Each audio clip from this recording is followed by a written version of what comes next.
Hello everyone. So post gate guidance 2023 में आप सबका स्वागत है। बिकॉज गाइज यहाँ पर मैं आपको गाइड करने वाला हूँ कि गेट स्कोर अगर आपका आ चुका है, अगर आपने गेट क्वालिफाई भी कर रहे हो तो उसके बेसिस पे आपके लिए क्या बेस्ट ऑप्शन हो सकते हैं। तो आज के इस वीडियो में मैं आपको बताने वाला हूँ आईआईसी बेंगलुरु की क्या कट ऑफ रह सकती है, ओके, और लास्ट ईयर की क्या कट ऑफ थी, जिससे आप लोगों को एक क्लियर कट आइडिया मिल जाए कि आपको किस ब्रांच में अप्लाई करना चाहिए और कौन सी ब्रांच आपको मिल सकती है। क्योंकि गाइज हर एक ब्रांच में अप्लाई करने के लिए आपको फीस सबमिट करनी पड़ेगी और आपके बहुत सारे रिसोर्सेज वेस्ट हो सकते हैं। तो इस वजह से आपको उसी ब्रांच में अप्लाई करना चाहिए जिसमें आपके हाई चांसेस है। ऐसा नहीं कि आप हर ब्रांच में अप्लाई कर दो। और वो कैसे पता चलेगा कि आपके हाई चांसेस हैं? तो वो पता चलेगा इस पोस्ट गेट गाइडेंस को फॉलो करने से। और अगर आपका गेट स्कोर बहुत ही ज़्यादा अच्छा है, फिर आप कन्फ्यूज हो मुझे कौन सी ब्रांच में जाना चाहिए, तो उसमें आपका डिसीजन मेकिंग में हेल्प करेगा प्लेसमेंट। तो प्लेसमेंट क्या रहेगा वो आपका डिसाइड करने वाला है। आपको वरी नहीं करना है, क्योंकि इस पोस्ट ग्रेड गाइडेंस में मैं आपको हर चीज़ प्रोवाइड करने वाला हूँ। कट ऑफ क्या रहेगी, फीस क्या रहेगी, वहाँ पे क्या लोड रहेगा, ब्रांचेस कितनी पॉपुलर है, कौन सी ब्रांच आपके लिए अच्छी हो सकती है। बस इस एक चैनल पर एक प्लेलिस्ट बनी हुई है पोस्ट ग्रेड गाइडेंस 2023, उसमें उसको जाके आप चेक करते रहना। उसमें सारे आईआईटी, एनआईटी, आईएससी, नीटी जितने भी गेट से ऑप्शन हो सकते हैं सारे ऑप्शन में लेके आने वाला हूँ। तो गाइज कई बच्चों को ये डाउट होगा कि सर मेरा स्कोर जो आ रहा है उसके हिसाब से मुझे आईआईसी में कौन सी ब्रांच मिल सकती है क्या। तो देखो यहाँ पे जो ये पीडीएफ देते हैं वो लास्ट कैंडिडेट सारे राउंड को मिला के, सारे जैसे एडिशनल राउंड, स्पोर्ट राउंड, सारे राउंड को मिला के जो लास्ट कैंडिडेट का जो गेट स्कोर जो सिलेक्ट हुआ है उसका स्कोर यहाँ पे लिखा होता है। अब कई बच्चे ये बोलेंगे कि सर कोल कब तक आएगा, कोल कितने दिनों का, कब तक आने वाला है, कोल में क्या क्या प्रोसेस होने वाला है। तो गाइज देखो वो आपको सिलेक्शन वाली वीडियो में मिल जाएगा। एंड यहाँ पे गाइज मैं आपको बता दूं कि ये जितने भी स्कोर है ये ऑफिशियल इनकी वेबसाइट पे पड़े हुए हैं। आईसी बेंगलोर की ऑफिशियल वेबसाइट पे आप जाओगे, गेट स्कोर की प्रीवियस ईयर्स की कट ऑफ है। यहाँ पे अगर आप देखोगे आपको सारे रिसर्च प्रोग्राम की कट ऑफ दिख रहे हैं, सारे ईयर्स की कट ऑफ दिख रही है। ऐसे ही अगर आप देखोगे तो यहाँ पे एमटेक एडमिशन की गेट स्कोर की सारे ईयर्स की कट ऑफ दिख रही है। यहाँ से आप किसी पे भी क्लिक करोगे उस ईयर की आपके पास पीडीएफ आ जाएगी। अब कई बच्चों को डाउट होगा कि देखो आप सबको पता है कि गेट में इतनी सारी ब्रांचेज होती है और यहाँ एडमिशन अगर आप लोगे लोगे तो भी एमटेक के इतने सारे कोर्सेज होते हैं। अब ऐसा नहीं है कि मैं हर एक कोर्स को आपको यहाँ पे डिस्क्राइब कर सकता हूँ, लेकिन मैं आपको तरीका बताऊंगा कि एक्चुअली में आपको देखना कैसे है। तो यहाँ पे अगर आप देखोगे तो 2022 में जैसे आपने क्लिक किया तो इस तरीके से आपके सामने पीडीएफ खुल जाएगी। अब यहाँ पे आके आपको देखना है कि क्लाइमेट, जैसे क्लाइमेट साइंस एक ब्रांच है, तो यहाँ पे एंट्रेंस गेट से ये ले रहे हैं। अगर आपने गेट का पेपर इन सारी ब्रांच में से लिखा है तो आप इसमें एलिजिबल हो। ठीक है, तो ये आपको ऐसे देखना है। यहाँ पे अगर आप देखेंगे क्लाइमेट साइंस, तो एई वाला जो बच्चा है जिसने ऑटोमोबाइल इंजीनियरिंग से अगर गेट का पेपर दिया है तो वो बच्चा एलिजिबल है। उसका गेट स्कोर जो है यहाँ पे मार्क्स से नहीं होता है, आपको पता होना चाहिए, स्कोर से होता है। स्कोर ऑफिशियली जो भी आपको रैंक प्रेडिक्टर और कहीं से भी दिखा रहा है वो स्कोर अलग होता है, और अब जब आपका ऑफिशियली गेट से जो स्कोर आएगा उसमें वेरिएशन होता है। ठीक है, तो आप गेट वाले स्कोर से आपको यहाँ पे पता चलेगा। तो अगर जो लास्ट स्टूडेंट था एई में जो सिलेक्ट हुआ था वो 550 गेट स्कोर से अबाउ उसका स्कोर था, 550 स्कोर वाला बच्चा सिलेक्ट हुआ था। इट मीन्स अगर आपका स्कोर 550 से ऊपर आ रहा है जनरल कैटेगरी में एई के अंदर तो आप इसमें अप्लाई कर सकते हो। ऐसे ईडब्ल्यूएस वाले 450 से ऊपर अगर आ रहा है तो आप अप्लाई कर सकते हो। ओबीसी वाले 450 से ऊपर आ रहा है तो अप्लाई कर सकते हो। एससी वाले 350 से ऊपर, एसटी वाले 350 से ऊपर, पीडब्ल्यूडी वाले 450 से ऊपर, तो ऐसे आप अप्लाई कर सकते हो। जैसे यहाँ पे मैं कुछ एग्जांपल दिखाऊँ, सिविल ब्रांच में यहाँ पे 700 से अबाउ स्कोर आना चाहिए इस ब्रांच में अप्लाई करने के लिए जनरल में। ईडब्ल्यूएस में 600, ओबीएस में 600, एससी में 550, एसटी में 350। अब आप इस स्कोर से ऊपर ला रहे हो तो आपके पास स्कूल आने के पूरे चांसेस रहेंगे। बाकी वो डिपेंड करता है कि आपसे जैसे जो भी इनका इंटेक है, मान लीजिए 30 सीट्स इनको लेनी है एमटेक में, तो आपसे ऊपर क्या 30 टॉपर्स जो है उन्होंने अप्लाई किया है, तो उस केस में आपके पास स्कोर नहीं आएगा। अगर उन्होंने अप्लाई नहीं किया है और इस स्कोर से ऊपर आपका स्कोर है तो डेफिनेटली आपके पास स्कोर आ जाएगा। तो यहाँ पे आपको क्या करना है, ऐसे आप देख सकते हो जैसे मैकेनिकल के बच्चों का भी यहाँ पे लिखा हुआ है क्लाइमेट में काफ़ी कम स्कोर जाता है, क्योंकि मैकेनिकल के बच्चे दूसरी ब्रांच को प्रीफर करते हैं। ठीक है, सिविल के बच्चे क्लाइमेट को प्रीफर करते हैं। ठीक है, तो वो डिपेंड करता है इसके बेसिस पे। इसी का जैसे देखो यहाँ पे बहुत ज़्यादा है 700, इलेक्ट्रिकल का 900 है, क्योंकि वो बहुत ज़्यादा प्रीफर करते होंगे इस कोर्स को।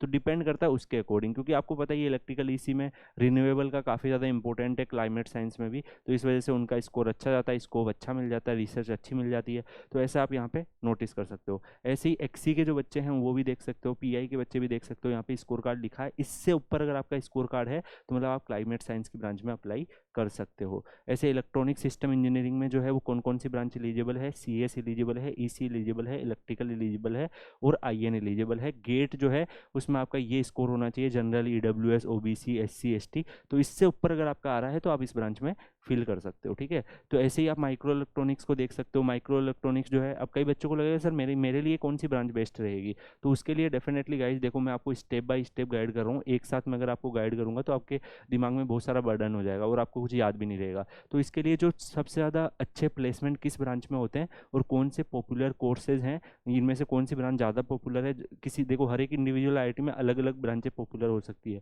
तो हर एक IIC में अलग ब्रांचें पॉपुलर हो सकती है, तो इसमें कौन सी ब्रांच ज़्यादा पॉपुलर है और उसके अलावा उसका प्लेसमेंट स्टैटिक्स क्या है, तो उसके रिगार्डिंग मैं आपको वीडियो लेके आऊँगा, तो उसमें और डिटेल आपको एक्सप्लेनेशन दे दूंगा। इस वीडियो का हमारा मोटो है कट ऑफ के बारे में बात करना, तो हम कट ऑफ के बारे में आपको आइडिया दे रहा हूँ। सर ये PDF ये आपको ऑफिशियल वेबसाइट पे मिल जाएगी, आप इजीली डाउनलोड कर सकते हो। प्रोडक्ट डिज़ाइन एंड इंजीनियरिंग अगर आप देखोगे तो इसमें सीड के स्कोर से भी लेते हैं और गेट के स्कोर से भी लेते हैं। जैसे गेट होता है वैसे ही सीड का भी एग्जाम होता है। यहाँ पे भी देखो इन्होंने बहुत सारी ब्रांचें एलिजिबल है, अब आपको देखना है कि आपने किससे गेट लिखा है। आप हो सकते हो AE के बच्चे हो, आप AR के बच्चे हो, BM के बच्चे हो, BT के बच्चे हो, ठीक है, इनमें से किसी भी ब्रांच के बच्चे हो सकते हो आप, EC, इलेक्ट्रिकल, मैकेनिकल, ठीक है, तो जो भी इसमें है उसमें आप अपना गेट स्कोर अगर आपका इससे अबाउ आ रहा है तो आप डेफिनेटली इस ब्रांच में अप्लाई कर सकते हो। ऐसे ही कंप्यूटर साइंस एंड इंजीनियरिंग में CS में 675 गेट स्कोर गया था। सिग्नल प्रोसेसिंग में जैसे CS और EC के बच्चे अप्लाई कर सकते हैं, ऐसे इलेक्ट्रिकल के बच्चे अप्लाई कर सकते हैं, GE के बच्चे, IN के बच्चे, PH के बच्चे अप्लाई कर सकते हैं। तो यहाँ पे सारी ब्रांच में इन्होंने मेंशन किया कि इस ब्रांच में कौन सा बच्चा अप्लाई कर सकता है। जैसे मैकेनिकल इंजीनियरिंग है वो सारे ब्रांच के पेपर, ऑल पेपर्स लिखा हुआ है, सारे ब्रांच के जो पेपर है वो मैकेनिकल वाले में अप्लाई कर सकते हैं। ऐसे कंप्यूटेशनल एंड डाटा साइंस में कौन सी ब्रांच अप्लाई कर सकती है, तो कंप्लीट अगर आप देखोगे तो सारी ब्रांच जो वहाँ पे होती है, जैसे स्मार्ट मैन्युफैक्चरिंग की कट ऑफ अगर आप देखोगे तो काफ़ी कम जाती है कुछ कुछ ब्रांच में। जैसे मैकेनिकल का देख लो आप, PI का देख लो, XC का 700 जा रहा है, मैकेनिकल का 850 जा रहा है, तो ये थोड़ा सा स्मार्ट मैन्युफैक्चरिंग ब्रांच हो गया। इनमें क्या क्या कट ऑफ जाती है आप देख सकते हो। क्वांटम टेक्नोलॉजी हो गया, इवन क्वांटम टेक्नोलॉजी पे 750 तक भी कॉल आ जाता है, 650 तक भी कॉल आ जाता है। ऐसे इलेक्ट्रॉनिक्स प्रोडक्ट एंड डिज़ाइन का देख लो आप, इसी ब्रांच के बच्चे अप्लाई कर सकते हैं। 525 से ऊपर गेट स्कोर है, और इसके बारे में बच्चों को अवेयरनेस ही नहीं होती है, उनको आइडिया ही नहीं रहता है कि उनके लिए कौन सी ब्रांच बेस्ट हो सकती है और इतने कम स्कोर पे भी मिल सकती है क्या। देखो हो सकता है कि आपके COEP के मेन राउंड में आपके पास कॉल नहीं आए, लेकिन अगर आप वेट करोगे तो डेफिनेटली आपके पास चांस रहेगा कि आपके पास आगे कॉल आ जाए। जैसे अगर आप IISc का देखो, IIT आपको पता ही है पूरा COEP से लेते हैं, तो आप अगर अप्लाई करके रखोगे तो अगर उसमें किसी बच्चों ने आपसे ज़्यादा रैंकर्स ने अप्लाई नहीं किया, आपसे ज़्यादा स्कोर वाले बच्चों ने अप्लाई नहीं किया, तो आप और उनके पास अगर वो ऑफर गया और उन्होंने एक्सेप्ट नहीं किया, तो उस केस में आपके पास वो ऑफर आ जाता है। तो वो मैं आपको बताऊंगा जैसे COEP का पोर्टल आएगा। अभी तो आपको इंडिविजुअली सारे IIT में अप्लाई करना है, और उसके लिए आपको देखो गेट का जो रजिस्ट्रेशन नंबर है वो देना होगा, और जैसे ही गेट स्कोर आता है फिर वो सब तो अपलोड होंगे ही होंगे। आप अपने डॉक्यूमेंट वगैरह सारे इकट्ठा करके रख लीजिए, क्योंकि बाद में कई सारे डॉक्यूमेंट की ज़रूरत नहीं होगी, तो ये सारे जितने भी डॉक्यूमेंट्स हैं उनको आप इकट्ठा करके रख लीजिए। जैसे MSc लाइफ साइंस में आप अप्लाई कर सकते हो, इसमें भी चीज़ें लिख रही है।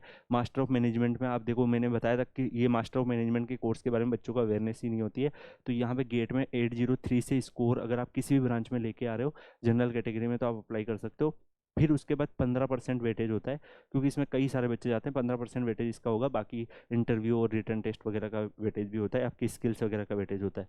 तो ये जो PDF है आप देख सकते हो, नॉट ओनली दिस ईयर, आप किसी भी ईयर की PDF जाके देखो, आप 2-3 साल का डाटा देखोगे तो आपको आइडिया लग जाएगा कि यार इस ब्रांच में मेरे से कम, मेरा जो स्कोर है उससे कम स्कोर है, तो मैं अप्लाई कर सकता हूँ। जैसे फॉर एन एग्जाम्पल आपका मन कर रहा है कि सर मुझे 2021 का देखना है, तो आप यहाँ पे 2021 की PDF जाके देखो, इसमें देखो ब्रांच आपकी कौन सी है। CS है अगर 800 है, पिछले साल में भी 800 के आसपास गया था। तो ऐसा अगर आप थोड़ा सा अपनी ब्रांच का, क्योंकि हर एक इंडिविजुअल बच्चे के लिए अलग प्रोसेस हो सकता है, हर एक इंडिविजुअल बच्चे के लिए अलग चीज़ें वर्क करेगी। ऐसा नहीं है कि सारे बच्चों को मैं जैसे गेट का पेपर अगर 5 लाख बच्चों ने दिया तो 5 लाख बच्चों को मैं ये नहीं बता सकता कि आपका ये स्कोर है तो इस पर ये ब्रांच अप्लाई करो। आपको थोड़ा सा एफर्ट आपको लगाने पड़ेंगे, बाकी एफर्ट्स लगाने के लिए मैं यहाँ पे खड़ा हूँ। आप सबको पता है कि देखो ये PDF देखना भी कई बच्चों को नहीं आता था, लेकिन मैंने आपको आज पूरा आइडिया दिया है। और अगर आपको स्टिल कोई डाउट है कि सर मेरे को इसमें कन्फ्यूजन हो रहा है, आप कमेंट करके डालिए, आप अपना गेट स्कोर कमेंट करके डालिए कि सर मेरा गेट स्कोर इतना आ रहा है, मेरी कैटेगरी ये है, मुझे कौन सी ब्रांच मेरे लिए बेस्ट रहेगी। कमेंट सेक्शन में डेफिनेटली आपको रेस्पॉन्ड मिलेगा, आपको पता चलता रहेगा। और इस पोस्ट गेट गाइडेंस को अपने फ्रेंड सर्कल में जिस भी बच्चे ने गेट क्लियर किया है उसको आप पहुंचा दीजिए, ये प्लेलिस्ट उसको पहुंचा दीजिए, जिससे कि क्या होगा कि उस बच्चे की अपॉर्चुनिटियाँ मिस नहीं होगी। बाकी मिलते हैं अगली वीडियो में, तब तक के लिए गुड बाय, टेक केयर।